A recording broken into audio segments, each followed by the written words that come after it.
నమస్తే, welcome to Aadan. నేను కిషోర్ కుమార్, నాతో పాటుగా దీప్తి కూడా ఉంది. సో ఇప్పటికే చాలా వరకు అర్థమైపోయి ఉంటుంది. ప్రస్తుతం ఆంధ్రప్రదేశ్ తెలంగాణలో ఎన్నికల హీట్ పతాక స్థాయికి చేరుకున్న నేపథ్యంలో ఏ నియోజకవర్గంలో ఎవరికి బలం ఉంది, ఏ పార్టీకి ఛాన్స్ ఉందనే అంశాన్ని మేము అనేక వీడియోల రూపంలో మీ ముందుంచే ప్రయత్నం అయితే చేసాం. అందులో భాగంగా ఈరోజు చాణక్య స్ట్రాటజీస్ ఎక్స్క్లూజివ్గా మాకు అందించినటువంటి సమాచారంతో తెలంగాణలో ఉన్నటువంటి 17 పార్లమెంటు నియోజకవర్గాల్లో ప్రస్తుతం పరిస్థితి ఏ విధంగా ఉంది, ఎక్కడ ఎవరికి గెలుపు అవకాశాలు ఉన్నాయి, ఏ పార్టీకి ఎన్ని స్థానాలు వచ్చేటటువంటి అవకాశం ఉంది అనే అంశాన్ని మేము క్లుప్తంగా వివరించేటువంటి ప్రయత్నం అయితే ఈ వీడియోలో చేయబోతున్నాం.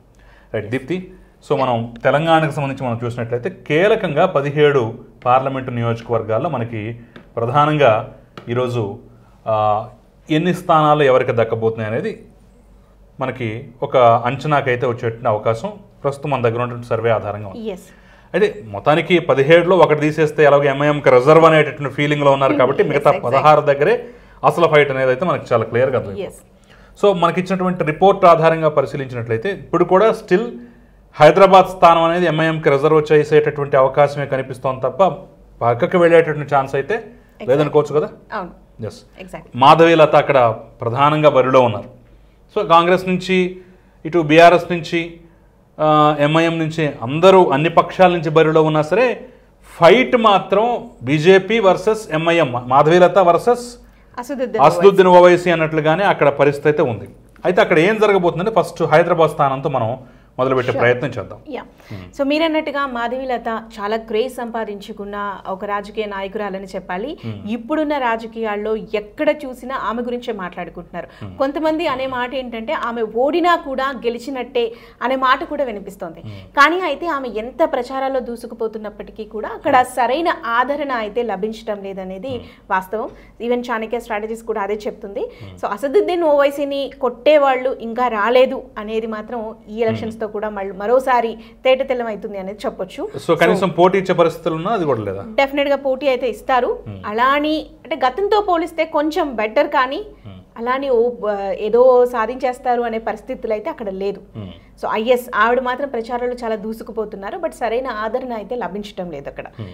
అండ్ మైనారిటీ ఓట్ బ్యాంక్ ఎక్కువగా ఉండటం, మైనారిటీ ఓట్ బ్యాంక్ అనేది బీజేపీకి టర్న్ అవుతుంది అనేది మనం ఈవెన్ ఆంధ్రప్రదేశ్లో జరుగుతున్న ఎలక్షన్స్లో కూడా మనం చూస్తూనే ఉన్నాము. చాలా ప్రాంతాల్లో అటు కడప కానీ గుంటూరు కానీ కొన్ని ప్రాంతాల్లో ఇది టర్న్ అవుతుందా లేదా అని మనం కూడా చాలా సందర్భాల్లో మాట్లాడుకున్నాం. అలాంటిది ఇక్కడ ఒక ఓల్డ్ సిటీ లాంటి ప్రాంతంలో అది టర్న్ అవ్వాలి అంటే చాలా పెద్ద విషయం. అసలు జరిగే పరిస్థితులు ఎప్పటికవుతాయి అనేది చెప్పలేం. కానీ ప్రస్తుతం కూడా అదే జరుగుతుంది. అసదుద్దీన్ ఓవైసీ మరోసారి అక్కడ గెలవబోతున్నారు అనేది వాస్తవం. అంటే మనం 17లో ఒకటి ఎంఐఎం ఖాతాలు అయితే వేసుకోవచ్చు. సో ఇక మిగిలిన 16లో కూడా మనం చూసే ప్రయత్నం చేద్దాం. సో ప్రధానంగా మనం చూసినట్లయితే ఈ ఆర్డర్ ప్రకారం వద్దామంటారు, లేదంటే వేరే దీన్ని తీసుకుందామంటారు. Yes, Adilabad Lok Sabha constituency. So గతంలో మనకి చూసినట్లయితే మనకి ఈ యొక్క కాన్స్టిట్యున్సీలో ప్రధానంగా సిర్పూర్, ఆసిఫాబాద్, ఖానాపూర్, ఆదిలాబాద్, బోధ్, నిర్మల్, ముథోల్. సో ఈ యొక్క 7 అసెంబ్లీ స్థానాలు అయితే ఉన్నాయి. ఈ 7 స్థానాల్లో కూడా మనకి ఆసిఫాబాద్, ఖానాపూర్, బోధ్ ఈ 3 ఎస్టీ రిజర్వ్డ్ స్థానాలు. సో దీనికి సంబంధించి మనం చూసినట్లయితే అసలు ఈ స్థానమే, ఈ లోక్సభ స్థానమే ఎస్టీ రిజర్వ్డ్ లోక్సభ స్థానం. ఇక్కడ 2018 ఎన్నికల్లో మనం చూసినట్లయితే 19 ఎన్నికల్లో మనం చూసినట్లయితే ఇక్కడ మనకి సోయం బాపురావు ఇటు భారతీయ జనతా పార్టీ నుంచి విక్టరీ సాధించారు. సో అక్కడ మనకి నగేష్ కానివ్వండి, లేదంటే రమేష్ రాథోడ్ కానివ్వండి, బీఆర్ఎస్ నుంచి ఒకళ్ళు, కాంగ్రెస్ పార్టీ నుంచి ఒకళ్ళు బరిలోకి దిగిన పరిస్థితి కనిపిస్తుంది. సో లాస్ట్ ఎలక్షన్స్లో మనం ప్రధానంగా చూసినట్లయితే సోయం బాపురావుకి వీళ్ళకి మధ్య ఉన్నటువంటి అంతరం కూడా పెద్ద ఎక్కువగా ఏమీ లేదు. సో ఒక 59,000 అలా, అంటే మెజారిటీ 58,000 మెజారిటీ వచ్చింది. అంటే చాలా టఫ్ ఫైట్ ఇచ్చినట్టే లెక్క వీళ్ళిద్దరు. At the same time Ramesh Rathod గతంలోనే అక్కడ ఎంపీగా పనిచేసినటువంటి అనుభవం కూడా ఉంది. సో ఆ నేపథ్యంలో ఇప్పుడు బీజేపీ అంతే బలంగా ఉందని ఒక పక్క సమాచారం తెలుస్తోంది, కాంగ్రెస్ పార్టీ పుంజుకుంటోంది. కొన్ని ప్రాంతాల్లో అయితే అసలు బీఆర్ఎస్ బాగా డౌన్ అయిపోయిందనే పరిస్థితి కనిపిస్తుంది. అంటే మరి ఇప్పుడు చాణక్య స్ట్రాటజీస్ ఏం చెప్తోంది ఇప్పుడు ఈ రెండింటి మధ్యన పోరాటం? ఎస్, సో మనం ఒక్కసారి పైనకి వెళ్తే ఈ మొన్న జరిగినటువంటి 23 ఎలక్షన్స్ రిజల్ట్స్ కానీ మనం చూసినట్లయితే రైట్. సో ఇక్కడ మీరు గమనించవచ్చు 1, 2, 3, 4 ఈ 4 స్థానాల్లో బీజేపీ గెలిచిన పరిస్థితి, కాంగ్రెస్ 1 స్థానం, బీఆర్ఎస్ 2 స్థానాల్లో గెలిచిన పరిస్థితి అయితే ఉంది. సో ఎక్కువ స్థానాలు గెలుచుకుంది బీజేపీ ఆదిలాబాద్ పార్లమెంట్లోనే ఎక్కువ స్థానాలు గెలుచుకున్న పరిస్థితి. అయితే సోయం బాపురావు గారు గతంలో బీజేపీ నుంచి ఎంపీగా, ఇప్పుడు సిట్టింగ్ ఎంపీగా ఉన్నప్పటికీ కూడా ఆయన అభివృద్ధి పనుల్లో వెనకబడ్డారు అనేది అక్కడ ప్రజల్లో వినిపిస్తున్నమాట. సో ఈ కారణంగా ఈసారి అక్కడ కాస్త కాంగ్రెస్కి కూడా అవకాశం ఉంది. అది కాకుండా అక్కడ ఉన్నటువంటి ఆదిలాబాద్ పార్లమెంట్కి సంబంధించినటువంటి ఓటర్స్ అంతా కూడా ఏంటంటే స్టేట్లో కాంగ్రెస్ అధికారంలో ఉంది కాబట్టి కాంగ్రెస్ అభ్యర్థి గెలిస్తే మా పనులు త్వరగా పూర్తవుతాయి అనే ఒక దాంట్లో ఉన్నారు. సో కాబట్టి ఈసారి ఓట్ బ్యాంక్ కాంగ్రెస్కి కూడా టర్న్ అవుతుంది. అండ్ సో బీఆర్ఎస్ అయితే ఇంకెవరు మాట్లాడుకునే పరిస్థితి అయితే లేదు. So fight between BJP and Congress ఉంటుంది. సో 2 స్థానాలు గెలిచినా సరే అక్కడ వాళ్ళకి అవకాశం అయితే ఈసారి దక్కే ఛాన్స్ లేదు. సో అందరూ ఊహిస్తున్నట్టుగా 2 పార్టీల మధ్య ఇప్పుడు పోటీ ఉంటుంది, హోరాహోరీ ఉంటుంది. సో ఎవరికి కనిపిస్తుంది మరి కొంతవరకు చెప్పాలంటే ఇద్దరు టఫ్ ఫైట్ అనే చెప్పాలి. టైట్ సిచ్యువేషన్లోనే ఉంది. దాదాపుగా బీజేపీ వస్తుందని కొంతమంది అంటున్నారు, కానీ మనకి చాణక్య స్ట్రాటజీస్ అయితే టైట్ అనే చెప్తుంది ప్రస్తుత పరిస్థితి. చూడాలి. ఎందుకు అనంటే బీజేపీ సిట్టింగ్ ఎంపీ ఉన్నప్పటికీ కూడా అభివృద్ధి పనులు జరగకపోవటం అనేది బీజేపీ టైట్ సిచ్యువేషన్లోకి వచ్చింది. లేదు అనంటే డెఫినెట్గా గెలిచే స్థానం అది. సో మరి ప్రజలు తీరా ఎలక్షన్ రోజుకి ఎలాంటి డెసిషన్ తీసుకుంటారు, ఏం జరుగుతుంది అనేది చూడాలి. మనం చూస్తే 4 బీజేపీనే గెలుచుకుంది. లెట్స్ సీ ఏం జరుగుతుందని. ప్రస్తుతానికైతే ఆదిలాబాద్ స్థానం మాత్రం ప్రస్తుతానికైతే హోరాహోరీ ఫైట్. ఎవరు గెలుస్తారు ఏంటనేది అయితే ఇప్పటికీ ఇంకా అంచనాలు తెలియనటువంటి పరిస్థితి. కొంత ఎడ్జ్ అయితే బీజేపీకి ఉంది. ఎస్. ఇంకొకటి మనం గమనించినట్లయితే ఇటు కాంగ్రెస్ ఆపరేషన్ ఆకర్ష్ అనేది ఈ ఆదిలాబాద్లోనే ఎక్కువగా చేస్తున్న పరిస్థితి. రీసెంట్గా నిర్మల్ నుంచి ఎక్స్ మినిస్టర్ అల్లోల ఇంద్రకరణ్ రెడ్డి కూడా పార్టీ మారిన పరిస్థితి చూసాం. సో ఇలా బీఆర్ఎస్ నుంచి వచ్చిన చాలా మంది సీనియర్ లీడర్స్ ఇప్పుడు కాంగ్రెస్లో ఉండటం కూడా టైట్ సిచ్యువేషన్ రావడానికి ఒక కారణం అని చెప్పొచ్చు. అది ఆదిలాబాద్ పరిస్థితి. అది ఆ తర్వాత నెక్స్ట్ మనం చూద్దాం. సో భువనగిరి లోక్సభ తీసుకున్నట్లయితే భువనగిరిలో ఎలాంటి పరిస్థితి ఉందో కూడా చెప్పే ప్రయత్నం చేద్దాం. ఎందుకంటే ఇది సహజంగా కాంగ్రెస్ పార్టీకి కంచుకోట. ఉమ్మడి నల్గొండ జిల్లానే సహజంగా కాంగ్రెస్ పార్టీకి కంచుకోట. సో భువనగిరి లోక్సభ పరిధిలో కానివ్వండి, లేదంటే నల్గొండ లోక్సభ పరిధిలో కానివ్వండి, పోయిన సార్వత్రిక ఎన్నికల్లో ఎక్కువ శాతం స్థానాలు గెలుచుకుంది అయితే కాంగ్రెస్ పార్టీ. మరి అలాంటిది ఇప్పుడు పరిస్థితి ఏ విధంగా ఉందో ఒకసారి మనం చూసే ప్రయత్నం చేద్దాం. భువనగిరి లోక్సభకు సంబంధించి ఇబ్రహీంపట్నం, మునుగోడు, భువనగిరి, నక్రేకల్, తుంగతుర్తి, ఆలేర్, జనగాం. సో ఈ 7 స్థానాలు ఉన్నాయి. ఈ 7 స్థానాల్లో తాజాగా జరిగినటువంటి సార్వత్రిక ఎన్నికల్లో ఒక్క జనగాం తప్ప మిగిలినటువంటి అన్ని స్థానాలు కాంగ్రెస్ పార్టీ కైవసం చేసుకుంది. సో అంటే ఎంత స్ట్రాంగ్గా కూడా ఉందో మనం చాలా క్లియర్గా అర్థం చేసుకోవచ్చు. సో ఇప్పుడు మన తాజాగా వచ్చినట్లయితే 2024 ఎన్నికల్లో, లోక్సభ ఎన్నికల్లో కాంగ్రెస్ పార్టీ తరపు నుంచి చామల కిరణ్ కుమార్ రెడ్డి, భారతీయ జనతా పార్టీ నుంచి బోర నర్సయ్య గౌడ్, బీఆర్ఎస్ నుంచి క్యామా మల్లేశం, వీళ్ళు ముగ్గురు ప్రధానంగా పోటీ పడుతున్న పరిస్థితి. ఇక్కడ కమ్యూనిస్ట్ పార్టీలు కూడా రంగంలో ఉన్నాయి. సిపిఎం నుంచి ఎండి జహంగీర్ ఆయన అయితే పోటీ చేస్తున్న పరిస్థితి కనిపిస్తుంది. సరే, ముగ్గురి మీద త్రిముఖ పోటీ అయితే అక్కడ ఉండొచ్చు. సో సర్వే రిపోర్ట్ ఏం చెప్తోంది మరి? ఇక్కడ గమనించినట్లయితే చామల కిరణ్ కుమార్ రెడ్డి ఈయన రేవంత్ రెడ్డికి ఫ్రెండ్ అనే మాట వినిపిస్తుంది. సో ముఖ్యంగా ఈ భువనగిరి పార్లమెంట్ని గెలిపించాల్సిన బాధ్యతని పూర్తిగా కోమటిరెడ్డి కుటుంబానికి అప్పచెప్పారు రేవంత్ రెడ్డి. సో ఆయన ఫ్రెండ్ అవ్వటం అండ్ కోమటిరెడ్డి కుటుంబం నుంచి ఇద్దరు ఇంతకుముందు ఇక్కడ ఎంపీగా పనిచేయటం, సిట్టింగ్ ఎంపీ కూడా మనకి తెలుసు కోమటిరెడ్డి వెంకటరెడ్డి గారు ప్రస్తుతం ఎంపీ అక్కడ. అంటే అఫ్ కోర్స్ ఆయన రిజైన్ చేసి ఇప్పుడు మినిస్టర్గా ఉన్నారు. కానీ ఇది కాంగ్రెస్ కంచుకోట.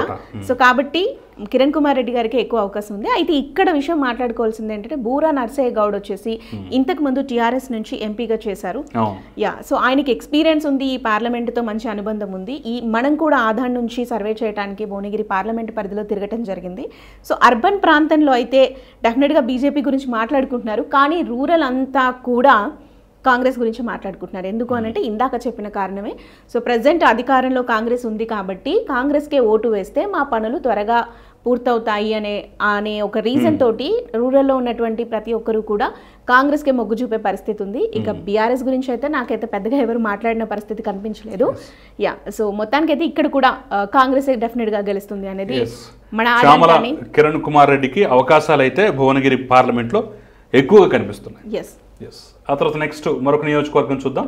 యా ఆ తర్వాత చేవెళ్ళ లోక్సభకు మనం వెళ్ళినట్లయితే చేవెళ్ళ లోక్సభది కూడా ఒకసారి మనం పరిశీలిద్దాం.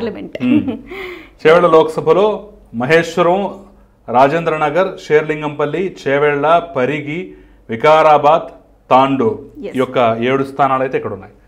ఇప్పుడు మనం చూసినట్లయితే చేవెళ్ళకు సంబంధించి ఒక మహేశ్వరం, అదేవిధంగా షేర్లింగంపల్లి, అదేవిధంగా చేవెళ్ళ ఈ 3 స్థానాల్లో మాత్రమే అక్కడ టీఆర్ఎస్ గెలిచింది.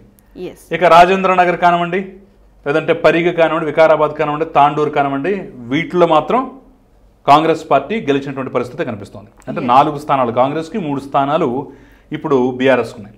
సో మారిన పరిస్థితుల నేపథ్యంలో అక్కడ కూడా కొంతమంది అక్కడ గెలిచిన వాళ్ళు కూడా సఫికేషన్ ఫీల్ అవుతూ ఎప్పుడు పార్టీ మారదామనే పరిస్థితి కూడా ఇక్కడ మనకు కనిపిస్తుంది. ముఖ్యంగా షేర్లింగంపల్లి నుంచి మొదటి వికెట్ పడుతుందని చెప్పేసి కూడా ఆశించారు.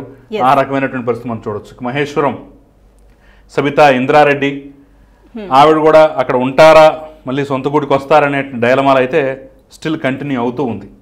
సో అలాంటి పరిస్థితుల్లో మనకి ఇప్పుడు తాజాగా 2024 పార్లమెంట్ ఎన్నికల్లో బీజేపీ తరపు నుంచి కొండా విశ్వేశ్వరరెడ్డి, మాజీ ఎంపీ అయిన, కాంగ్రెస్ పార్టీ తరపు నుంచి గడ్డం రంజిత్ రెడ్డి, ఈయన కూడా ఎంపీ, ప్రస్తుత ఎంపీ. సో టీఆర్ఎస్ నుంచి ఇటు కాంగ్రెస్ పార్టీలోకి వచ్చి టికెట్ తెచ్చుకున్నారు.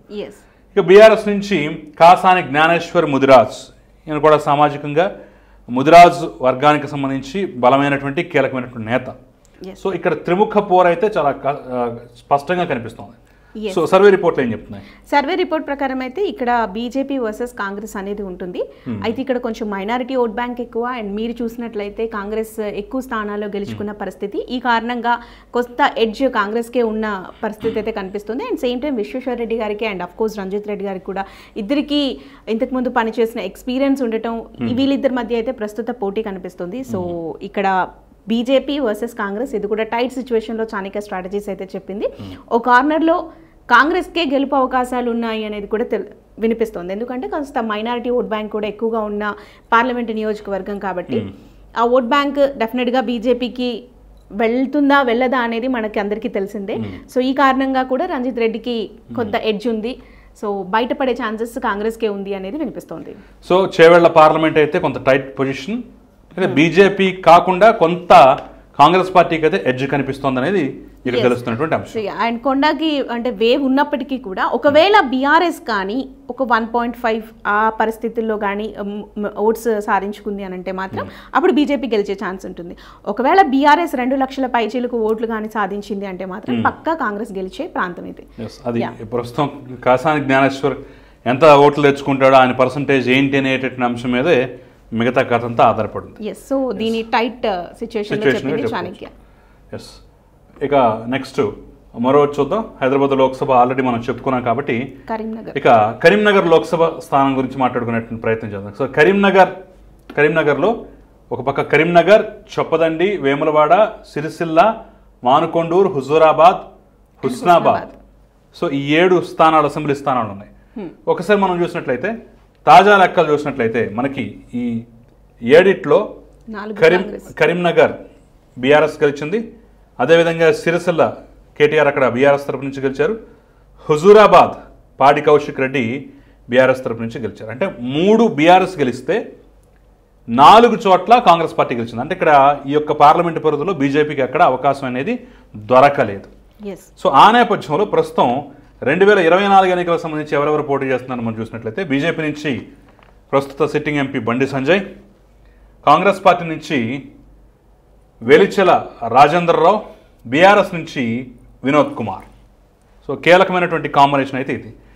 సిట్టింగ్ ఎంపీ అక్కడ, పైగా ఒకప్పుడు రాష్ట్ర అధ్యక్షుడిగా కూడా చేశాడు. అయినా సరే తన పార్లమెంట్లో ఒక్క స్థానం కూడా మొన్న ఎన్నికల్లో బండి సంజయ్ గెలిపించుకోలేకపోయాడు.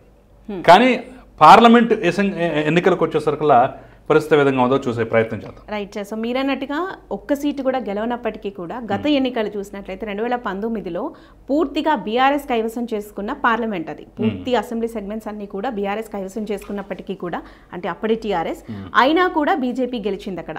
సో ప్రస్తుతం సేమ్ రిపీట్ అవుతుంది అని చెప్పొచ్చు.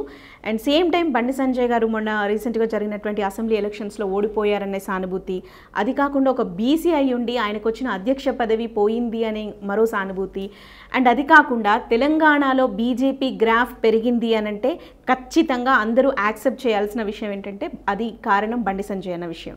సో ఈ కారణంగా బండి సంజయ్కే ఎడ్జ్ ఉందన్నట్టుగా కూడా చాణక్య స్ట్రాటజీస్ చెప్తుంది. సో ఈసారి కూడా మళ్ళీ బండి సంజయే గెలిచే అవకాశం ఉంది. అండ్ ఇక్కడ సామాజిక సమీకరణాలు కమ్యూనిటీ వైజ్గా చూసినట్లయితే ఇక్కడ బండి సంజయ్ బీసీ అండ్ వెలిచల రాజేందర్ రావు కానీ వినోద్ కుమార్ కానీ వీళ్ళు వెలుమ సామాజిక వర్గానికి సంబంధించిన వారు. చీలిపోయే ఛాన్స్ ఉంది కాబట్టి మళ్ళీ బీసీఏ గెలిచే అవకాశం ఉంటుంది. అయితే ఇక్కడ ఈ పార్లమెంట్లో ఒక సెంటిమెంట్ ఉంది, ఒక్కసారి బీసీ అభ్యర్థి గెలిస్తే మరోసారి బీసీ అభ్యర్థి గెలవరు అనేది ఒక సెంటిమెంట్ ఉంది. బట్ ఆ సెంటిమెంట్ని ఈసారి బండి సంజయ్ బ్రేక్ చేయబోతున్నారు అనేది చాణక్య స్ట్రాటజిస్ట్ చెప్తుంది. అండ్ సేమ్ టైం మనం కూడా ఆ పార్లమెంట్కి వెళ్ళినప్పుడు అక్కడ ప్రజలతో మాట్లాడినప్పుడు మనకు కూడా అదే విషయం తెలిసింది. సో కరీంనగర్ పార్లమెంట్ స్థానం మరొకసారి బీజేపీ వశం అవుతుందని చెప్పేసి అయితే సర్వేలు చెప్తున్నాయి. నెక్స్ట్ మనం ఖమ్మం చూద్దాం. ఖమ్మం లోక్సభ స్థానంలో ఎలాంటి పరిస్థితి ఉందో మనం చూసే ప్రయత్నం చేద్దాం. ఖమ్మం లోక్సభ స్థానానికి సంబంధించి ఖమ్మం, పాలేరు, మధిర, వైరా, సత్తుపల్లి, కొత్తగూడెం, అశ్వారావుపేట ఈ 7 స్థానాలు ఎక్కడ ఉంటాయి. ఇందుట్లో ఒక కొత్తగూడెం స్థానమే మిత్రపక్షాలకు వెళ్ళినటువంటి నేపథ్యంలో, అంటే సిపిఐకి మిత్రపక్షంగా ఉన్నటువంటి సిపిఐకి కాంగ్రెస్ పార్టీ పొత్తులో భాగంగా దాన్ని కేటాయించింది. అక్కడ సిపిఐ కూడా గెలవడం జరిగింది. సో మిగిలిన ఒక విధంగా చెప్పుకోవాలంటే 7కి 7 స్థానాల్ని కాంగ్రెస్ పార్టీ సొంతం చేసుకున్నట్టు మిత్రులతో కలిసి. సో మరి అలాంటి పరిస్థితుల నేపథ్యంలో, అంటే అంత స్ట్రాంగ్గా ఉన్నటువంటి పరిస్థితుల నేపథ్యంలో ఇప్పుడు అక్కడ మనం చూసినట్లయితే 2024 ఎన్నికల్లో కాంగ్రెస్ పార్టీ తరపు నుంచి రామసహాయం రఘురామరెడ్డి, భారతీయ జనతా పార్టీ నుంచి తాండ్ర వినోద్రావు, బీఆర్ఎస్ నుంచి నామా నాగేశ్వరరావు, త్రిముఖ పోరు ఇక్కడైతే మనకు చాలా క్లియర్గా కనిపిస్తుంది. సరే, మరి సర్వే రిపోర్ట్ ఏం చెప్తుందో కూడా చూసే ప్రయత్నం చేద్దాం. సో సర్వే రిపోర్ట్ ప్రకారం మీరు గమనించినట్లయితే ఈ ప్రాంతం పూర్తిగా కూడా కాంగ్రెస్ కైవసం చేసుకున్న పరిస్థితి. అండ్ మీరు గమనిస్తే ఈ ఒక్క పార్లమెంట్ పరిధిలోనే 3 మంత్రులు ఉన్నారు. సో అక్కడే అర్థమైపోతుంది ఈసారి ఎవరు గెలుస్తారు అనేది. సో కాంగ్రెస్ గెలిచే అవకాశాలు ఎక్కువగా ఉన్నాయి, డెఫినెట్గా గెలిచే స్థానం అనే చెప్పాలి. అండ్ నామా నాగేశ్వరరావు ఆయన ఉన్నప్పటికీ, ఎంపీగా ఉన్నప్పటికీ కూడా కనీసం ఓ సెంట్రల్ యూనివర్సిటీని కానీ కొత్తగూడెంకి ఎయిర్పోర్ట్ తీసుకొస్తానని చెప్పిన నామా నాగేశ్వరరావు ఆ తర్వాత దాని గురించి మాట్లాడిన పరిస్థితులే లేవని, ఇలా రకరకాల కారణాల చేత ఈసారి నామా నాగేశ్వరరావుకి ఓటు వేసే పరిస్థితి అయితే కనిపించట్లేదు. And same time Ramasahayam Raghurama Reddy కుటుంబం గురించి చాలా గొప్పగా మాట్లాడుతున్న పరిస్థితి. అండ్ గౌరవ సాంప్రదాయమైన ఓట్ బ్యాంక్ అంతా కూడా పూర్తిగా ఈసారి రామసహాయం రఘురామరెడ్డికి వెళ్లే పరిస్థితి అయితే కనిపిస్తుంది. అండ్ సేమ్ టైం మనకి తెలుసు ఆయన వియంకులు ఇద్దరు కూడా, ఒకరు పొలిటీషియన్ పొంగులెట్టి శ్రీనివాస్ రెడ్డి గారు ఒక పక్క మంత్రి, ఇంకో పక్క Venkatesh, victory Venkatesh cine hero. So రీసెంట్గా ఆయన కూడా వెళ్ళి ప్రచారం నిర్వహించడం జరిగింది. సో ఓవరాల్గా అన్ని కోణాల్లో చూసినట్లయితే డెఫినెట్గా ఈసారి రామసహాయం రఘురామరెడ్డి కాంగ్రెస్ అక్కడ విక్టరీ సాధించే అవకాశం అయితే ఉంది. ఇది ఖమ్మంలో కూడా కాంగ్రెస్ పార్టీ గెలిచే అవకాశం ఉంది, చాలా స్పష్టంగా కనిపిస్తుంది. నెక్స్ట్ వేరే పార్లమెంట్ చూద్దాం. మహబూబాబాద్ లోక్సభ స్థానం. మహబూబాబాద్ లోక్సభ స్థానంలో ప్రధానంగా డోర్నకల్, మహబూబాబాద్, నర్సంపేట్, ములుగు, పినపాక, ఇల్లందు, భద్రాచలం. ఒక్క భద్రాచలం తప్ప మిగిలిన 6 కాంగ్రెస్ పార్టీ గెలిచినటువంటి పరిస్థితి. సో భద్రాచలం శాసనసభ్యుడు డాక్టర్ తెల్ల వెంకట్రావు కూడా గెలిచిన తర్వాత మళ్ళీ పార్టీ ఫిరాయించి కాంగ్రెస్ పార్టీలోకి వచ్చి చేరాడు. సో అలాంటి, అంటే స్ట్రాంగ్గా ఉన్నటువంటి పరిస్థితి ఇక్కడ చాలా క్లియర్గా కనిపిస్తుంది కాంగ్రెస్ పార్టీ. సో అలాంటి ప్లేస్లో ఇప్పుడు 2024 సార్వత్రిక ఎన్నికల్లో కాంగ్రెస్ పార్టీ నుంచి బలరాం నాయక్ మాజీ ఎంపీ, బీఆర్ఎస్ నుంచి కవిత మాలోతు, బీజేపీ నుంచి అజ్మీరా సీతారాం నాయక్, ఈ 3 పోటీ చేస్తున్న పరిస్థితి కనిపిస్తుంది. అయితే ఇండిపెండెంట్గా అరుణ్ కుమార్ అనేటువంటి వ్యక్తి కూడా ఇక్కడ పోటీ చేస్తున్నారు. సో మనం ఇక్కడ క్లియర్గా చూసినట్లయితే బలరాం నాయక్, మాలోతు కవిత, అజ్మీరా సీతారాం నాయక్ వీళ్ళ మధ్య త్రిముఖ పోరు అయితే ఇక్కడ ఉండబోతోంది ప్రధానంగా. సో సర్వే రిపోర్ట్ ఏం చెప్తుందో చూద్దాం. So as per Chanakya strategies survey report ప్రకారం ఇక్కడ ముఖ్యంగా బలరాం నాయక్ గురించి మాట్లాడుకున్నప్పుడు ఆయన, అంటే ఈయన పేరు ఒకసారి అనౌన్స్ చేయడానికన్నా ముందు నుంచే కూడా ఈయన ఈ పార్లమెంట్ పరిధిలో తిరుగుతూ అక్కడ ఉన్నటువంటి ఓటర్స్తో మాట్లాడే ప్రయత్నం చేశారు, అందరితో కలుపుకోలుగా ఉంటారు, సౌమ్యుడు అనే ఒక మాట కూడా ఉంది ఆయనకు అక్కడ అంటూ ఉంటారనమాట. అండ్ సేమ్ టైం మాలోతి కవిత గురించి చూసినట్లయితే ఎంపీగా ఉన్నప్పటికీ కూడా తాను అభివృద్ధి చేసిన పరిస్థితి అయితే లేదు, ఇంక్లూడింగ్ మా సొంత నియోజకవర్గం కూడా మహబూబాబాద్ అనేది. సో మేము కూడా గమనించాం, పెద్దగా అయితే నాకు డెవలప్మెంట్ అనేది కనిపించలేదు అక్కడ. అండ్ బీజేపీ అనేది అక్కడ అంతంత మాత్రమే, ఇది ఎప్పుడు 3rd పొజిషన్లోనే ఉంటుంది. సో గతంలో కానీ ఇప్పుడు కానీ ఇంకా బీజేపీ అనేది అక్కడ పుంజుకున్న పరిస్థితి అయితే లేదు.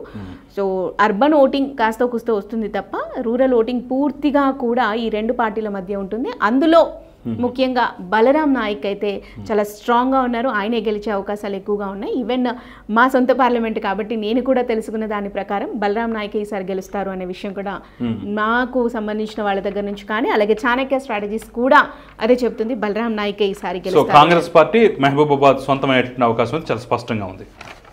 ఇక నెక్స్ట్ మరో పార్లమెంట్ స్థానం చూద్దాం. మహబూబాబాద్ తర్వాత మహబూబ్నగర్ లోక్సభ స్థానం గురించి తెలుసుకునేటువంటి ప్రయత్నం చేద్దాం. మహబూబ్నగర్ లోక్సభ స్థానానికి సంబంధించి కొడంగల్ సీఎం సొంత నియోజకవర్గం, నారాయణపేట్, మహబూబ్నగర్, జడ్చర్ల, దేవరకద్ర, మక్తల్, షాద్ నగర్. సో వీటిలో 7కు 7 స్థానాలు ప్రస్తుతం కాంగ్రెస్ పార్టీ గెలిచింది. చాలా కీలకమైనటువంటి నియోజకవర్గంలో 7కు 7 స్థానాలు కాంగ్రెస్ పార్టీ క్లీన్ స్వీప్ చేసినటువంటి పరిస్థితి ఈ పార్లమెంట్లో. సో ఆ నేపథ్యంలో అంత స్ట్రాంగ్గా ఉన్నటువంటి ఆ పార్లమెంట్లో ప్రస్తుతం సార్వత్రిక ఎన్నికలకు సంబంధించి కాంగ్రెస్ పార్టీ తరపు నుంచి చల్లా వంశీచంద్ర రెడ్డి, బీజేపీ తరపు నుంచి డీకే అరుణ, బీఆర్ఎస్ నుంచి మన్నే శ్రీనివాసరెడ్డి పోటీ చేస్తున్నారు. సో త్రిముఖ పోర్ అయితే తప్పదు, ఎందుకంటే డీకే అరుణ స్ట్రాంగ్ లీడర్, అదేవిధంగా వంశీచంద్ర రెడ్డి కూడా తీసివేయాల్సినటువంటి లీడర్ అయితే కాదు. సో అలాంటి నేపథ్యంలోనే ముగ్గురు కొంత బలమైనటువంటి లీడర్స్. ఎవరు గెలుస్తారంటే సర్వే రిపోర్ట్ చూద్దాం. ఇక్కడ త్రిముఖ పోటీ ఉన్నప్పటికీ కూడా బీఆర్ఎస్ అనేది కేవలం నామ మాత్రమే అనేది చాణక్య స్ట్రాటజీస్ చెప్తుంది. అండ్ పోటీ అయితే కాంగ్రెస్ వర్సెస్ బీజేపీగా ఉంటుంది. అయితే ఇక్కడ బీజేపీ డీకే అరుణ చాలా ఫేస్ వాల్యూ ఉన్నటువంటి అండ్ సీనియర్ లీడర్ అయినప్పటికీ కూడా పార్టీ బీజేపీ అవ్వటం వల్ల రూరల్ ప్రాంతాల్లో కనీసం పార్టీకి సంబంధించి కార్యకర్తలు కూడా లేని పరిస్థితి అక్కడ ఉంది. సో ఈ కారణంగా ఈ పార్లమెంట్ కూడా కాంగ్రెసే కైవసం చేసుకునే అవకాశం ఉన్నట్టుగా కనిపిస్తోంది. అండ్ ఆఫ్ కోర్స్ మనం ఇందాక చూసాము, ఇక్కడ కూడా పూర్తిగా ఈ పార్లమెంట్ పరిధిలో ఉన్నటువంటి 7 అసెంబ్లీ సెగ్మెంట్స్ కూడా కాంగ్రెస్ కైవసం చేసుకున్న పరిస్థితి. ఈ కారణంగా ఇక్కడ కూడా కాంగ్రెస్ గెలిచే అవకాశం ఉంది. అండ్ డీకే అరుణ విషయానికి వచ్చినట్లయితే సో వాళ్ళ కుటుంబం గురించి ఒక చిన్న మాట ఏంటంటే ఇప్పటికీ కూడా పెత్తందారుల పోకడ అనేది వాళ్ళ కుటుంబంలో ఉంది అనే మాట వినిపిస్తుంది. ఈ కారణంగా అది కూడా ఈవిడికి మైనస్ అయ్యే అవకాశం ఉంది. సో ఓవరాల్గా చూసినట్లయితే చల్లా వంశీచంద్ర రెడ్డికి గెలిచే అవకాశం అయితే ఉంది. కాంగ్రెస్ పార్టీ పరమయ్యేటువంటి అవకాశం ఉన్నట్టుగా చాలా స్పష్టంగా తెలుస్తాం. నెక్స్ట్ వెళ్దాం Malkajgiri. So Malkajgiri biggest parliament అన్నమాట. సో మల్కాజ్గిరిలో మనకి ప్రధానంగా చూసినట్లయితే మేడ్చల్, మల్కాజ్గిరి, కుత్బులాపూర్, కూకట్పల్లి, ఉప్పల్, ఎల్బీ నగర్, సికింద్రాబాద్ కంటోన్మెంట్ మొత్తం కలుపుకుంటే 7 స్థానాలు అయితే ఇక్కడ మనకి అసెంబ్లీ స్థానాలు ఉన్నాయి. ఇందుట్లో మనం చూసినట్లయితే 7కు 7 స్థానాలని గత ఎన్నికల్లో అంటే మొన్న జరిగినటువంటి అసెంబ్లీ ఎన్నికల్లో క్లీన్ స్వీప్ చేసి పరేసింది బీఆర్ఎస్ పార్టీ. సో మరి అలాంటి టఫెస్ట్ ప్లేస్లో ఇప్పుడు 3 పార్టీల తరపు నుంచి 3 హేమాహేమీల రంగంలోకి దిగి అదృష్టాన్ని పరీక్షించుకోబోతున్నారు. సో అలాంటి నేపథ్యంలో ప్రస్తుతం 2024 ఎన్నికల్లో భారతీయ జనతా పార్టీ నుంచి ఈటల రాజేంద్ర బరిలోకి దిగుతున్నాడు. కాంగ్రెస్ పార్టీ నుంచి సునీతారెడ్డి బరిలోకి దిగుతోంది. బీఆర్ఎస్ నుంచి రాగిడి లక్ష్మారెడ్డి బరిలోకి దిగుతున్నారు. బీఎస్పీ నుంచి సీఎం అనితారెడ్డి ఇక్కడ బరిలోకి దిగుతున్నారు. సో బీఎస్పీ బలం నామమాత్రం అనుకున్నా సరే ఇక్కడ 3 కొంత గట్టి వ్యక్తులే మనకు కనిపిస్తున్నారు. సో మరి రిపోర్ట్ ఏం చెప్తోంది? రైట్. సో చాణక్య స్ట్రాటజీస్ ప్రకారం ఏం చెప్తున్నారంటే సో ఈవెన్ నేను ఇందాక మహబూబాబాద్ నా సొంత పార్లమెంట్ ఎలా అయిందో ఇదే పార్లమెంట్ పరిధిలో ఇప్పుడు నేను ఉంటున్నాను, నివాసం ఉంటున్నాను. సో కాబట్టి నాకు తెలిసిన ప్రకారం అండ్ చాణక్య స్ట్రాటజీస్ కూడా చెప్తున్న మాట ఏంటంటే కాంగ్రెస్ అభ్యర్థి పట్నం సునీత ఇప్పటి వరకు ప్రచారాలు కనిపించింది లేదు. మరి ఎక్కడ తిరుగుతున్నారో ఏంటో తెలియదు, కానీ నిజంగా నేను ఇదే నియోజకవర్గంలో ఉన్నప్పటికీ కూడా నాకు కూడా ఎక్కడా కనిపించింది లేదు. సో ప్రజలు కూడా అదే చెప్తున్నారు. అండ్ ఇక బీఆర్ఎస్ విషయానికి వచ్చినట్లయితే రాగిడి లక్ష్మారెడ్డి ప్రచారాల్లో ఫెయిల్ అవుతున్నారు అనే మాట వినిపిస్తోంది. సో ఈ కారణంగా ఈటెల రాజేందర్ గెలుపు అవకాశాలు చాలా ఎక్కువగా ఉన్నాయి. అది కాకుండా మొన్న జరిగినటువంటి అసెంబ్లీ ఎలక్షన్స్లో 2 చోట్ల కూడా ఈయన ఓటమి చవి చూడడం జరిగింది. సో ఆ సానుభూతి ఉంది. అది కాకుండా ఈయన ఒక్కసారి కూడా పార్లమెంట్కి వెళ్ళిన పరిస్థితి లేదు. ఇప్పటి వరకు జరిగిన అన్ని అసెంబ్లీ ఎలక్షన్స్లలో ఆయన పరిధిలో ఉన్న అన్ని ఎలక్షన్స్లో కూడా అన్నిసార్లు గెలుస్తూనే వచ్చారు. బై ఎలక్షన్స్లో కానీ రెగ్యులర్ ఎలక్షన్స్లో కానీ ప్రతి దాంట్లో కూడా గెలుస్తూనే వచ్చారు. మొదటిసారి ఆయన 2 ప్రాంతాల్లో కూడా ఓటమిని చవి చూశారు. ఈ సానుభూతి ప్లస్ ఈయనని పార్లమెంటుకు పంపించాలి అనే ఒక వేవ్, అది కాకుండా ముందు నుంచి కూడా మల్కాజ్గిరి ఈసారి బీజేపీ ఎవరికి ఇస్తుంది అని అంటే ఈటెల రాజేందర్కి అనే మాట మనం కూడా విన్నాము. మొదటి నుంచి ఆయన పేరే వినిపిస్తుంది. అంటే సో ఈ నోటిఫికేషన్ కూడా రావడానికి ముందు నుంచే ఈటెల రాజేందర్ ఈసారి మల్కాజ్గిరి నుంచి పోటీ చేస్తున్నారు, ఆయనే గెలవబోతున్నారన్న వేవ్ అనేది నామినేషన్ కన్నా అంటే ఈ నోటిఫికేషన్ రావడానికన్నా ముందు నుంచే కూడా ఉండటం అనేది కూడా ఈటెల రాజేందర్కి కలిసి వచ్చే అంశం అనేది చెప్పాలి. సో కీలకమైనటువంటి మల్కాజ్గిరి ఈసారి ఇటు బీజేపీ పరమయ్యేటువంటి అవకాశం చాలా స్పష్టంగా కనిపిస్తుంది. అంటే కొంత విచిత్రమైన పరిణామం. అక్కడ స్థానికంగా గత ఎన్నికల్లో అక్కడ గెలుపోవటంలో ఎలా ఉన్నా సరే రేవంత్ రెడ్డిని గెలిచి పార్లమెంటుకు పంపించేలా చేశారు అక్కడ ప్రజలు.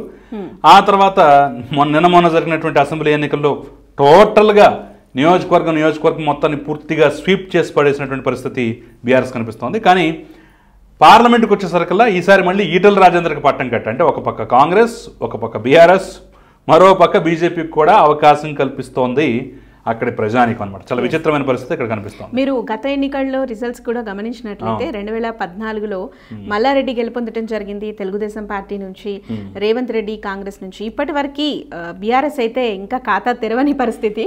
అఫ్ కోర్స్ ఆ పార్లమెంట్ పరిధిలో ఉన్న అన్ని అసెంబ్లీ సెగ్మెంట్స్ గెలిచినా కూడా పార్లమెంట్ అయితే ఇప్పటి వరకు గెలవలేదు.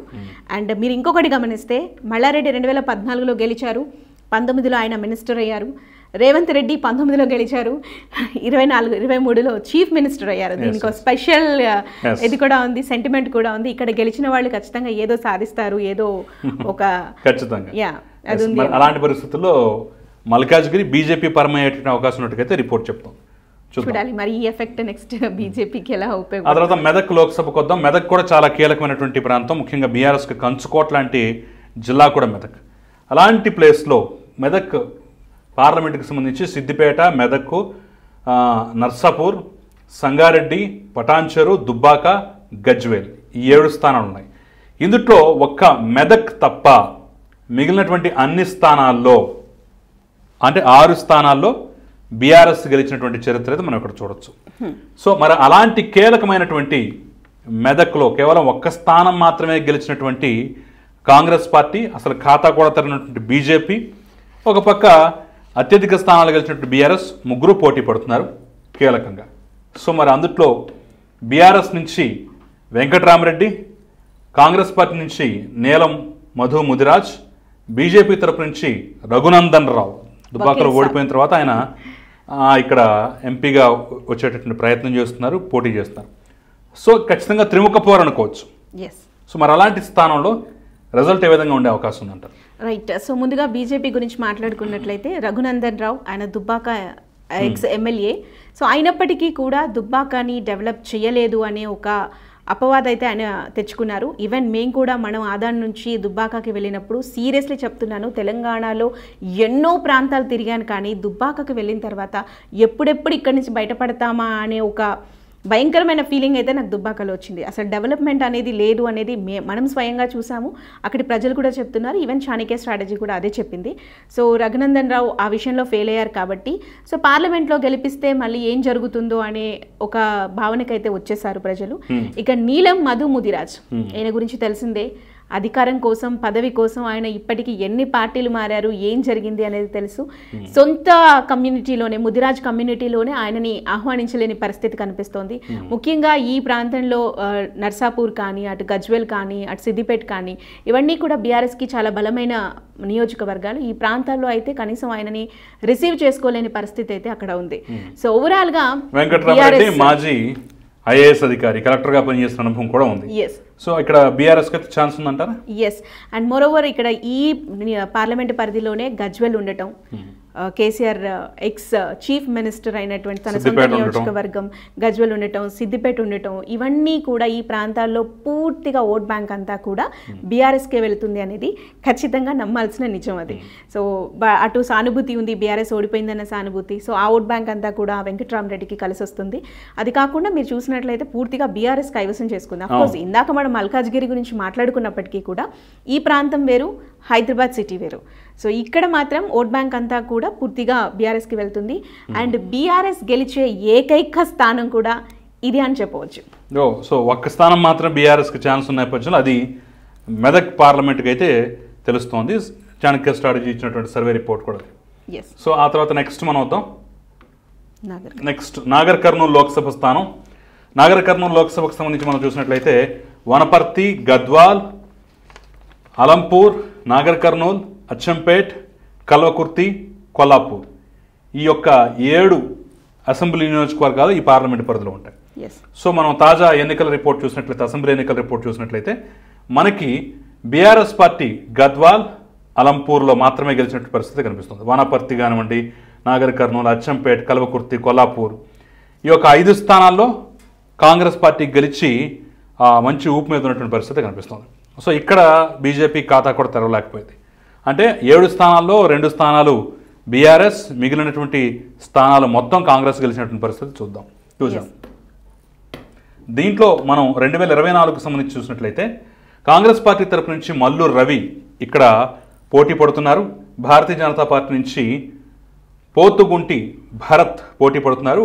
బీఆర్ఎస్ నుంచి ఆర్ఎస్ ప్రవీణ్ కుమార్, బీఎస్పీ నుంచి పార్టీ మారి బీఆర్ఎస్లోకి వచ్చినటువంటి ఆర్ఎస్ ప్రవీణ్ కుమార్ ఇక్కడ నుంచి పోటీ చేస్తున్న పరిస్థితి కనిపిస్తుంది. ఇక బీఎస్పీ నుంచి మందా జగన్నాథం అక్కడ పోటీ పడుతున్న పరిస్థితి చూస్తున్నాం.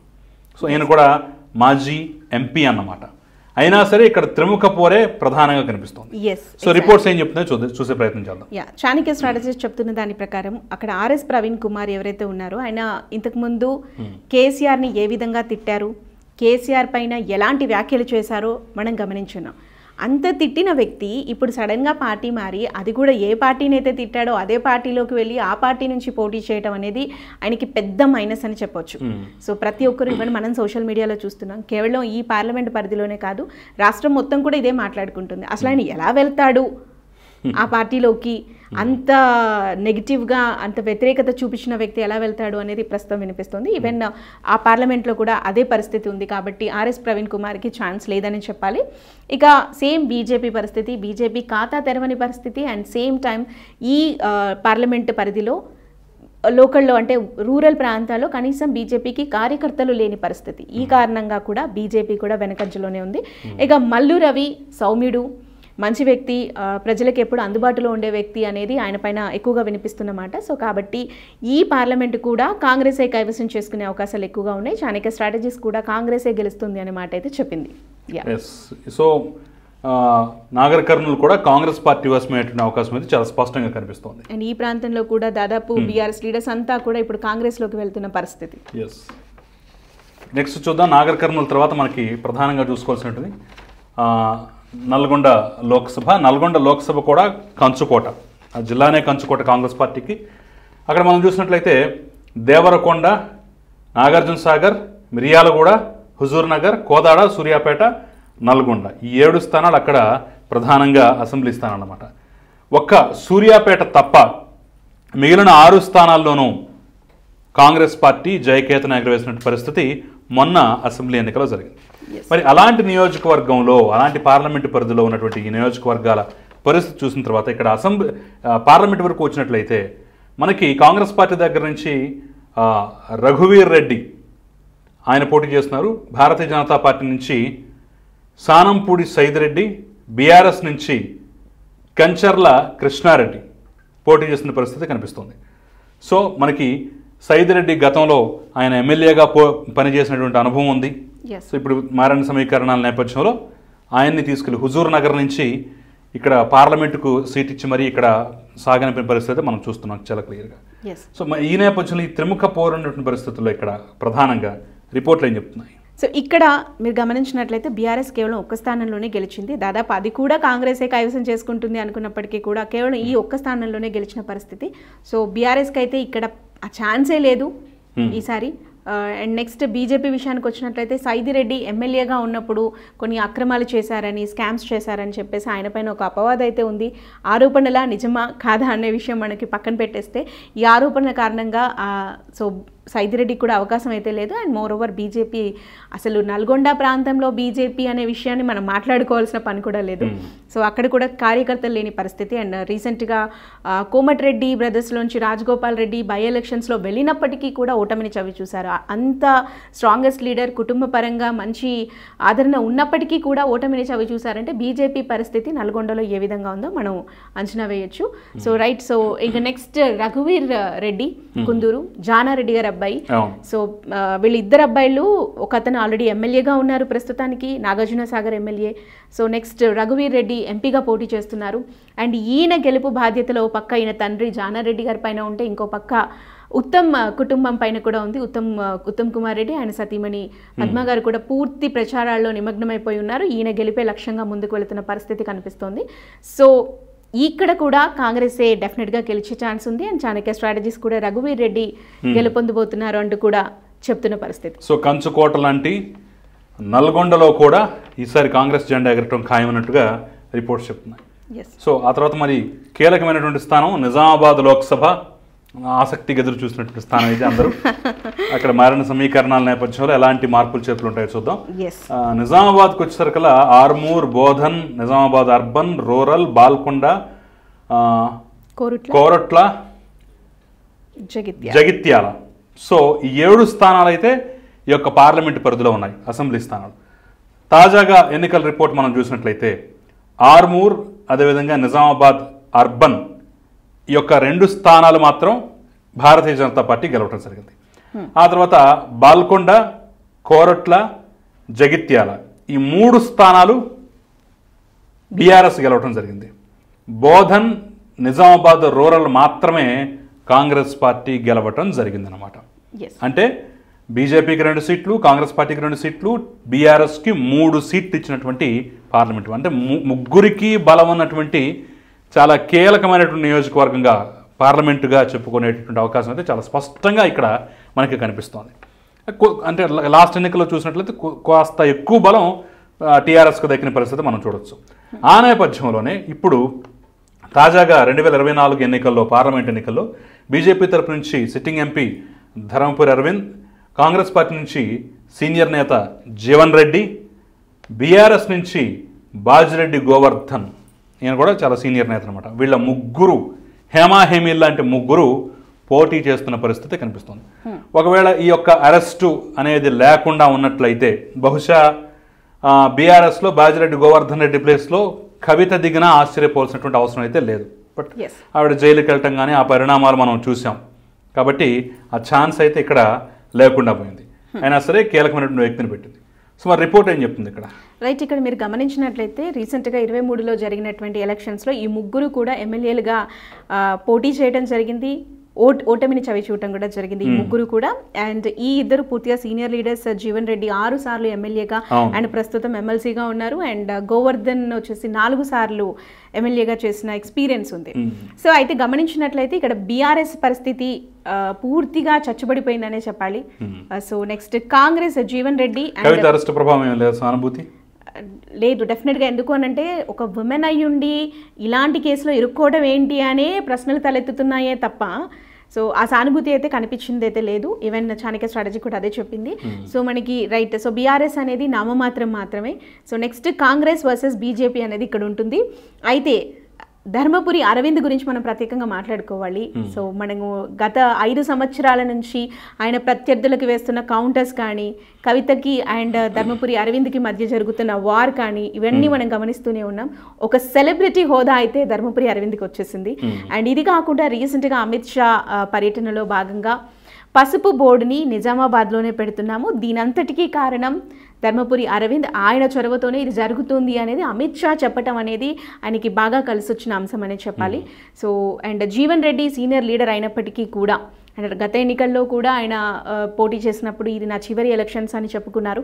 ఆయన కూడా చాలా స్ట్రాంగ్గా ప్రయత్నం చేస్తున్నారు.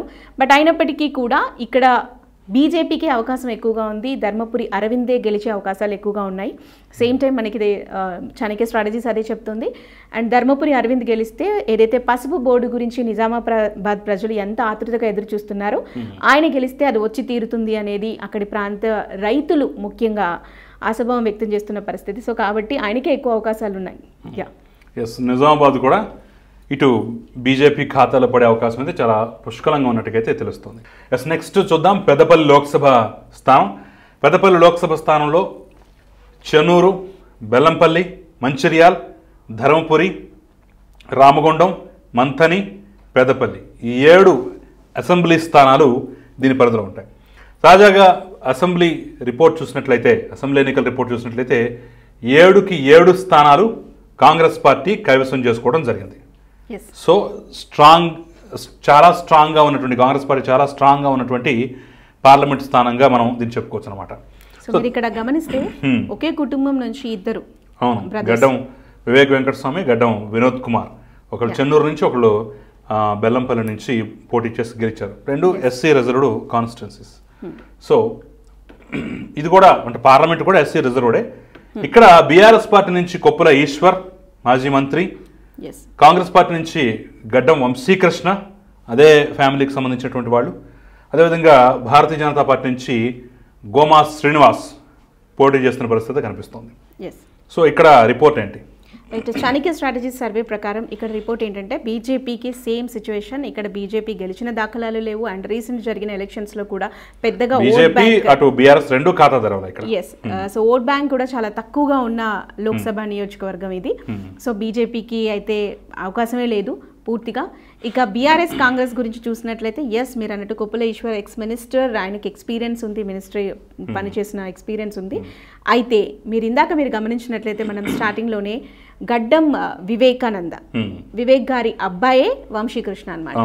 సో కాబట్టి వాళ్ళిద్దరూ అన్నదమ్ములు గెలిచారు. ఇప్పుడు కొడుకుని కూడా గెలిపించుకొని పార్లమెంట్ పంపించాలి అనేది వాళ్ళు ఏమంటారు నిశ్చయంతో ఉన్నారు. So and same time Vamsikrishna కూడా బిజినెస్ మ్యాన్, చాలా ఎక్స్పీరియన్స్ ఉంది. సో ఎలా అభివృద్ధి చేయాలి ఏంటి అనేది బాగా తెలిసిన వ్యక్తి. సో ప్రజలు కూడా అదే కోరుకుంటున్నారు. అండ్ సేమ్ టైం కాంగ్రెస్ అధికారంలో ఉంది. ఆ కాంగ్రెస్ పార్టీకి సంబంధించిన ఎంపీ ఇక్కడ నుంచి గెలిచినట్లయితే మా పనులు త్వరగా పూర్తవుతాయి, మాకేవైనా నిధులు రావాలన్నా వస్తాయి అనేది అక్కడ ప్రజలు ఆశిస్తున్నారు. సో ఈ కారణంగా ఇక్కడ కూడా కాంగ్రెస్ గెలుచుకునే అవకాశాలు ఎక్కువగా ఉన్నాయి. సో పెద్దపల్లి కూడా కాంగ్రెస్ ఖాతాలో పడే అవకాశం అయితే చాలా స్పష్టంగా ఉన్నట్టుగా అయితే తెలుస్తోంది. ఇక తర్వాత నెక్స్ట్ నియోజకవర్గం చూద్దాం. నెక్స్ట్ సికింద్రాబాద్ లోక్సభ స్థానం చాలా కీలకమైనటువంటి స్థానం ఇది. ఈ స్థానం కింద అసెంబ్లీ నియోజకవర్గాలు ఏమున్నాయంటే ముషీరాబాద్, అంబర్పేట్, ఖైరతాబాద్, జూబ్లీహిల్స్, సనత్ నగర్, నాంపల్లి, సికింద్రాబాద్. ఒక్క నాంపల్లి మాత్రమే ఎంఐఎం ఖాతాలో పడింది. మిగిలినటువంటి 6 బీఆర్ఎస్ పార్టీ ఖాతాలో ఉన్నటువంటి చాలా కీలకమైన నియోజకవర్గం. ఇక్కడ నుంచి కిషన్ రెడ్డి ప్రాతినిధ్యం వహిస్తున్నారు. గత ఎన్నికల్లో ఆయన ఇక్కడి నుంచే గెలిచారు, సెంట్రల్ మినిస్టర్ కూడా అయ్యారు. ఇప్పుడు మనం తాజాగా చూసినట్లయితే 2024 సార్వత్రిక ఎన్నికలకు సంబంధించి బీజేపీ తరపు నుంచి మళ్ళీ కిషన్ రెడ్డి పోటీ చేస్తున్నారు. కాంగ్రెస్ పార్టీ తరపు నుంచి దానం నాగేందర్, ఆయన బీఆర్ఎస్లో గెలిచినా సరే పార్టీ ఫిరాయించి కాంగ్రెస్ పార్టీకి వచ్చి ఇక్కడ టికెట్ తెచ్చుకొని పోటీ చేస్తున్నారు. ఇక బీఆర్ఎస్ నుంచి పద్మారావు గౌడ్, ఆయన మాజీ డిప్యూటీ స్పీకర్, అసలు ఓటమి ఎరుగునటువంటి నేతగా కూడా ఆయనకు మంచి పేరుంది. ఈ ఎలక్షన్స్లో కూడా ఆయన గెలిచారు. సో అలాంటి అసెంబ్లీ ఎలక్షన్స్లో కూడా గెలిచారు. అలాంటి కీలకమైనటువంటి 3 నేతలు, హేమాహెమిల్ లాంటి నేతలు ఢీ అంటే ఢీ అన్నట్టుగా పోటీ పడుతున్నటువంటి ఈ పార్లమెంట్ పరిధిలో రిపోర్ట్ అంటే చూద్దాం. రైట్. సో ఇక్కడ కూడా మీరు గమనించినట్లయితే బీఆర్ఎస్ ఇంతవరకు ఖాతా తెరవని పరిస్థితి. సో అయితే ముందుగా కాంగ్రెస్ గురించి మాట్లాడుకుందాం. దానం నాగేందర్, సో ఈయన పార్టీ మారారు అనే అసంతృప్తి ఫస్ట్ ప్రజల్లో చాలా ఎక్కువగా ఉంది. పార్టీ మారితే నా ప్రాణం పోయినట్టే అంటూ సభల్లో చెప్పినటువంటి దానం నాగేందర్ ఇప్పుడు ఉన్నటువంటి పార్టీ మారటం సో ఆయనకి కలిసి వచ్చే అంశం కాదు అనే చెప్పాలి. పోచమ్మ గుడి దగ్గర ఎక్కడో ఒక చోట ప్రమాణం కూడా చేశాడని చెప్పేసి అంటుంటారు. ఎస్, అవును. సో ఈ కారణంగా కాంగ్రెస్కి అయితే అవకాశం లేదు. సో ఇక్కడ బీజేపీ వర్సెస్ బీఆర్ఎస్గా ఉన్న పరిస్థితి కనిపిస్తోంది. అయితే దానం నాగేందర్ పైన అయితే ఎంత వ్యతిరేకత ఉందో సేమ్ టైం సెంట్రల్ మినిస్టర్గా ఉన్నటువంటి కిషన్ రెడ్డి తన సొంత నియోజకవర్గాన్ని అభివృద్ధి చేయలేకపోయారు అనే ఒక మచ్చ కూడా ఆయన పైన ఉంది ప్రస్తుతానికి. సో ఆయన కూడా ఫెయిల్యూర్ మినిస్టర్ అనే అంటారు, సొంత నియోజకవర్గానికి అభివృద్ధి చేయలేదు అని చెప్పేసి. And same time Padmarao Goud విషయానికి వచ్చినట్లయితే సొంత ఓట్ బ్యాంక్ని కాపాడుకునే విషయంలో ఫెయిల్ అవుతున్నారు అనేది ప్రస్తుత సర్వే సంస్థలు అన్నీ కూడా చెబుతున్నాయి. And same time Chanakya strategy కూడా అదే చెప్తుంది. సో ముగ్గురు విషయంలో నెగిటివ్స్ ఉన్నప్పటికీ కూడా ఎంత కాదనుకున్నా సికింద్రాబాద్ అనేది బీజేపీ కంచుకోట. సో ఈ కారణంగా అవకాశం కిషన్ రెడ్డికే ఉంది అనేది సర్వే సంస్థలు అండ్ చాణక్య స్ట్రాటజీస్ కూడా చెప్తున్నమాట. సో మరోసారి ఇక్కడ బీజేపీ గెలిచే అవకాశం ఉంది. సో అసంతృప్తి ఉన్నా సరే మరొకసారి బీజేపీకే ఇక్కడ ప్రజలు పట్టం కట్టే ఛాన్స్ ఉన్నట్లుగైతే సర్వే సంస్థలు చెప్తున్నాయి. సికింద్రాబాద్ మొత్తం అంతా కూడా బీజేపీ వేవ్ నడుస్తుంది. నెక్స్ట్ చూద్దాం వరంగల్ లోక్సభ. ఇది కూడా రిజర్వ్డ్ కాన్స్టిట్యున్సీ. వరంగల్ లోక్సభకు సంబంధించి మనకి ఒక్క స్టేషన్ ఘనపూర్ కడియం శ్రీహరి మాత్రమే బీఆర్ఎస్ నుంచి గెలిచారు. మిగిలినటువంటి 6 స్థానాల్లో కాంగ్రెస్ పార్టీ విజయదుందు మోగించింది. ఇప్పుడు ఆ కడియం శ్రీహరి కూడా ఆయన పార్టీ మారి కాంగ్రెస్ పార్టీలోకి వచ్చినటువంటి పరిస్థితి. సో ఆ నేపథ్యంలోనే స్ట్రాంగ్గా ఉన్నటువంటి ప్రాంతంలో ఇది కూడా ఒకటని చెప్పుకోవచ్చు కాంగ్రెస్ పార్టీకి. దాదాపుగా ఆయన రాకతోటి క్లీన్ స్వీప్ అనుకోవచ్చు. అలాంటి పరిస్థితుల నేపథ్యంలో ఇక్కడ 2024 పార్లమెంట్ ఎన్నికల్లో బీజేపీ తరపు నుంచి ఆరూరు రమేష్, కాంగ్రెస్ పార్టీ తరపు నుంచి కడియం కావ్య అంటే కడియం శ్రీహరి కూతురు, ఈవిడికి ఇటు బీఆర్ఎస్లో టికెట్ ప్రకటించిన తర్వాత కూడా కవిత అరెస్ట్ కానీ ఇతర పరిణామాల నేపథ్యంలో తండ్రి పార్టీ మారుతున్నటువంటి క్రమంలో నాకు టికెట్ కూడా వద్దని చెప్పేసి లెటర్ రాసి పార్టీకి రాజీనామా చేసి కాంగ్రెస్ పార్టీలోకి వచ్చింది. ఆ నేపథ్యంలోనే ఇక్కడ కడియం కావ్యకి ఇక్కడ కూడా టికెట్ కన్ఫర్మ్ అయిపోయింది. బీఆర్ఎస్ నుంచి ఎం సుధీర్ కుమార్ ఇక్కడ పోటీ చేస్తున్నారు. మరి రిపోర్ట్ ఏంటో చూద్దాం. రైట్. సో మీరంటూ బీఆర్ఎస్ విషయానికి వచ్చినట్లయితే గతంలో పసునూరి దయాకర్ గెలిచినప్పటికీ కూడా రికార్డు మెజారిటీ తోటి సో గెలిచినప్పటికీ కూడా సెంట్రల్ నుంచి రావాల్సిన నిధుల విషయంలో కూడా ఆయన పూర్తిగా ఫెయిల్ అయ్యారు అనేది అక్కడ ప్రజలు చెప్తున్నమాట. సో బీఆర్ఎస్ ఓట్ బ్యాంక్ కూడా పూర్తిగా చచ్చిపడిపోయింది అనే మాట కూడా చెప్పొచ్చు. ఎందుకంటే మనం రీసెంట్ రిజల్ట్స్ కూడా చూస్తున్నాము, పూర్తిగా కాంగ్రెస్ కైవసం చేసుకున్న పరిస్థితి.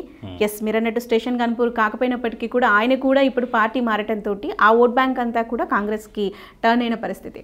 అండ్ నెక్స్ట్ కడియం కావ్య గురించి మాట్లాడుకున్నట్లయితే తనకి టికెట్ ఇచ్చిన తర్వాత కూడా పార్టీ మారటంతో కొంత క్రెడిబిలిటీని కోల్పోయినప్పటికీ కూడా ఒక్క అవకాశం కావ్యకి ఇద్దాము, శ్రీహరి గారు అమ్మాయి, సో ఒక అవకాశం ఇద్దాం అని పార్లమెంట్ పంపిద్దాం అనేది అయితే అక్కడ ప్రజలు అనుకుంటున్నమాట. అండ్ ఆరూరు రమేష్ గురించి మాట్లాడుకున్నట్లయితే మనందరికీ తెలుసు ఆయన పార్టీ మారటం ఎలాంటి పరిణామాల మధ్య జరిగింది అనేది మనందరికీ తెలుసు. ఒక పక్క కవిత అరెస్ట్ అండ్ సేమ్ టైం ఆయన పార్టీ మారారు అండ్ తనని తాను కాపాడుకోవటానికే బీజేపీలోకి వెళ్ళాడు అనే ఒక మాట కూడా వినిపిస్తోంది. సో ఈ తరుణంలో ఇక్కడ ఎక్కువ అవకాశాలు కడియం కావ్యకే ఉన్నాయి అండ్ చాణక్య స్ట్రాటజీస్ కూడా అదే చెప్తుంది. అండ్ అక్కడ పార్లమెంట్ పరిధిలో ఉన్నటువంటి 7 అసెంబ్లీ నియోజకవర్గాలు ఒకటి కాకపోయినప్పటికీ కూడా ఇప్పుడు అది కూడా మనం కాంగ్రెస్ అనే చెప్పాల్సిన పరిస్థితి. సో 7 అసెంబ్లీ నియోజకవర్గాలు పూర్తిగా కాంగ్రెస్ కైవసం చేసుకుంది. అండ్ నెక్స్ట్ మనం బీజేపీ గురించి మాట్లాడుకున్నట్లయితే అర్బన్ ప్లేసెస్లో కాస్త బీజేపీకి సపోర్ట్ ఉంది.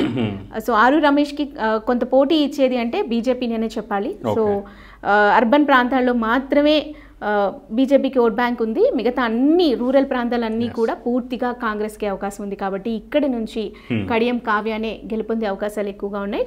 అండ్ చాణక్య స్ట్రాటజీస్ కూడా కాంగ్రెసే కైవసం చేసుకుంటుంది అని చెప్పింది. సో వరంగల్ స్థానం ఖచ్చితంగా కాంగ్రెస్కి వెళ్ళే అవకాశం ఉన్నట్టుగా తెలుస్తాం. ఇక నెక్స్ట్ చూద్దాం. ఆఖరిగా జహీరాబాద్ లోక్సభ స్థానం.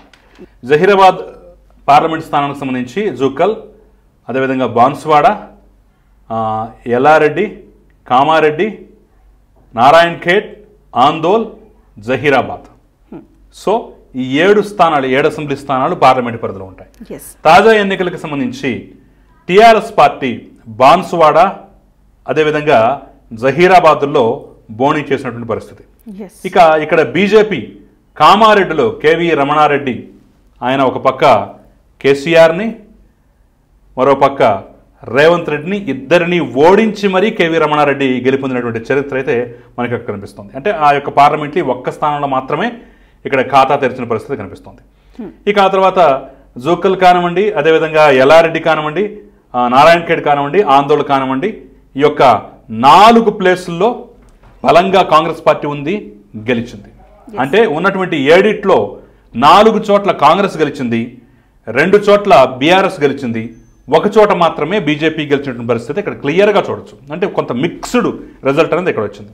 మరి అలాంటిది ఇక్కడ పార్లమెంట్కి వచ్చేసరికల్లా 2024 ఎన్నికల్లో కాంగ్రెస్ పార్టీ నుంచి సురేష్ కుమార్ షెట్కార్, బీఆర్ఎస్ నుంచి గాలి అనిల్ కుమార్, బీజేపీ నుంచి బీబీ పాటిల్, ఈయన సిట్టింగ్ ఎంపీ అనమాట, ఆయన ఇక్కడి నుంచి పోటీ చేసిన పరిస్థితి మనకు కనిపిస్తుంది. సో మరి ఈ త్రిముఖ పోరులో ఎవరికి అవకాశం కనిపిస్తోంది? రైట్. సో ముగ్గురు కూడా బీసీ సామాజిక వర్గానికి సంబంధించినటువంటి లీడర్స్.